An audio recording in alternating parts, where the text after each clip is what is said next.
we are looking at how to pronounce these two words, as well as how to say more confusing vocabulary in English, so stay tuned to the channel to learn more. Those two words are homophones, meaning they are to be pronounced exactly the same way, even though they have different meanings. Flew, so the top word here is the past tense of the verb fly, to fly in the sky. Flew, as in the bird flew towards the sea.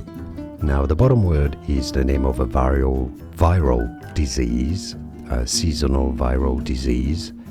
Flu, the flu, as in I was very sick last week. I got the flu. Flu is how you say both of those words. And now you know. More videos for you here to learn more correct pronunciations. See you there. Thanks for watching.